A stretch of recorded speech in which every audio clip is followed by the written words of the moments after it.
अस्सलाम वालेकुम स्टूडेंट्स, आज हम यूनिट 1 को देखेंगे। आपको जैसे कि मैंने आपको बताया है कि मैं आपके साथ रिव्यू एक्सरसाइज और मिससेलेनियस एक्सरसाइजेस के 9th और 10th के सॉल्यूशन शेयर करूंगी इंशाल्लाह।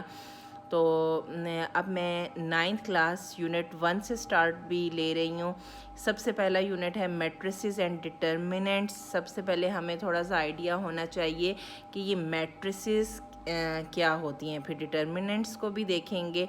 ठीक है, अब यहाँ पे नेक्स्ट पेज पे हमारे पास मैट्रिसेस पे आप आ जाएं तो मैट्रिसेस ये रेक्टेंगुलर फॉर्म में हमारे पास एरे होता है, या आप कह सकते हैं ये जिस तरह देखें, ये रेक्टेंगुलर फॉर्म, दो साइड्स इक्वल हुई, दो आमने सामने की दो साइड्स जब इक्वल होती हैं और इस तरफ की दो साइड्स इक्वल होती हैं तो ये रेक्टेंगुलर फॉर्म होती है। ठीक है, और उन रेक्टेंगुलर एरे में आप रियल नंबर्स का यूज़ करते हैं, जैसा कि 0 1 2 3 4 5 6 मतलब यहाँ तक होता है। और जो मैट्रिसेस होती हैं उनको आप इस तरह की ब्रैकेट्स में लिखते हैं। ठीक है, ये MCQs में आता है तो आप नोट कर लें। ये MCQs के लिए अच्छा है कि मैट्रिसेस को आप इस ब्रैकेट में लिखते हैं।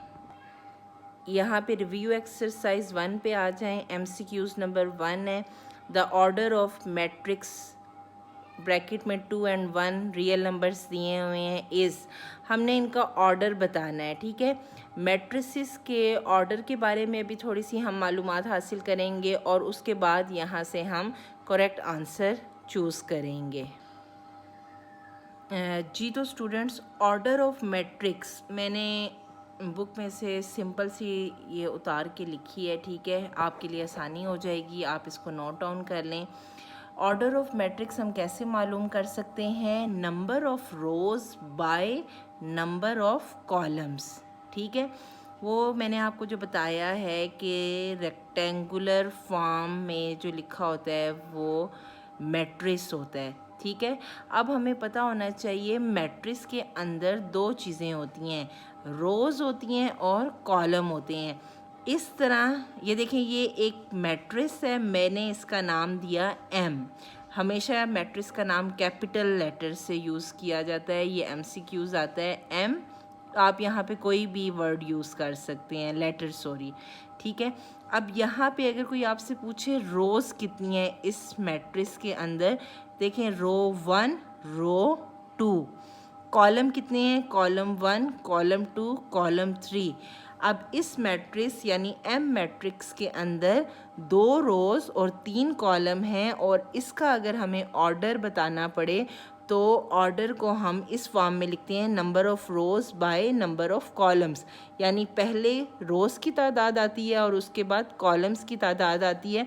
तो यहाँ पे कितनी रोज़ हैं, 1 और 2, 2 रोज़ बाय 1 2 3 3 कॉलम्स। ठीक है, ये देखिए मैंने लिखा है M is equal to M/2।